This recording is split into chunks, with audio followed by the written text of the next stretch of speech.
नमस्कार. आपल्या उजनी धरण अपडेट न्यूज चॅनलमध्ये आपल्या सर्वांचं मनापासून स्वागत. आज 28 जुलै 2025.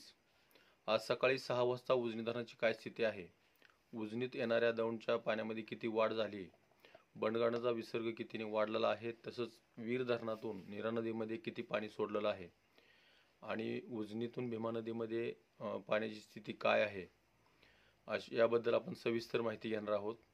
आज सकाळी 6 वाजता उजनी धरणाची एकूण पाणी पातळी ही 496.700 मीटर, तर एकूण पाणी साठा हा 115.70 TMC, उपयुक्त पाणी साठा हा 52.4 TMC आणि टक्केवारी बघितली तर उजनी धरणाची टक्केवारीमध्ये रात्री गेल्या 12 तासामध्ये कसलाही फरक पडलेला नाही. कारण रात्री 97.13% होतं, आजही सकाळी 97.13%च आहे. मात्र उजनी धरणातून सध्याला भीमा नदीमध्ये 50,000 क्युसेकचा विसर्ग चालू आहे आणि पॉवर हाऊसचं 1600 क्युसेक्स असं 51,600 क्युसेकचा विसर्ग सध्याला उजनीतून भीमा नदीमध्ये सोडला जातोय.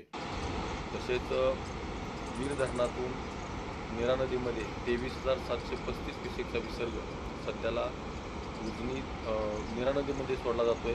तो विसर्ग अद्यापर्यंत आपल्या नीरा नरसिंगपूर येथे पोहोचलेला नाही, परंतु आज सकाळी 10 वाजेपर्यंत तो विसर्ग पोहोचलेला असेल. म्हणजेच आपल्या उजनी धरणातून आणि वीर धरणातून सोडलेलं पाणी एकूण बघितलं जवळपास 75,000 क्युसेकचं पाणी आपल्या नीरा नरसिंगपूर येथील भीमा नदीमध्ये वाढणार आहे, येणार आहे. आणि दौंडचा विसर्ग बघितला तर रात्रीपेक्षा दौंडचा विसर्ग 3,000 क्युसेक्सनं वाढलेला आहे.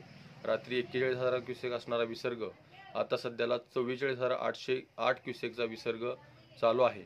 तर बंडगाणाचा विसर्ग हा 25,218 आणि वीरचा विसर्ग हा 23,735 असा विसर्ग चालू आहे. उजनीतून भीमा नदीत 50,000, कालव्याद्वारे 1100, सिनामाडा उपसा सिंचन असेल तिथून 180 आणि बोगद्यातून 400, दहेगाव उपसा सिंचनमधून 80 क्युसेक्स असा विसर्ग सध्याला चालू आहे. कालच्या विसर्गामध्ये फारसा फरक पडलेला नाही आणि रात्रीत पाणी वाढवणार होते पण तेही पाणी वाढवलं नाही. त्यामुळं आता इथून पुढं पाणी वाढेल असा अंदाज आहेच. कारण दौंडमधून येणाऱ्या विसर्गामध्ये सातत्याने वाढ होताना दिसते.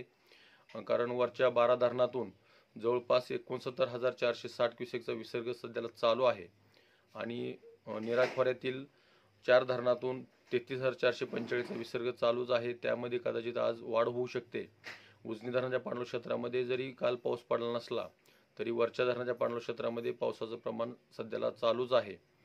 त्यामुळं आणखी पाण्याची वाढ होण्याची शक्यता नाकारता येत नाही. अशाच उजनीच्या ताज्या घडामोडीसाठी, ताज्या अपडेटसाठी आपल्या उजनी धरण अपडेट न्यूज चॅनलला लाईक करा, सबस्क्राईब करा, शेअर करा. उजनी धरण अपडेटसाठी बेंबळेहून सिद्धेश्वर शिंदे. धन्यवाद.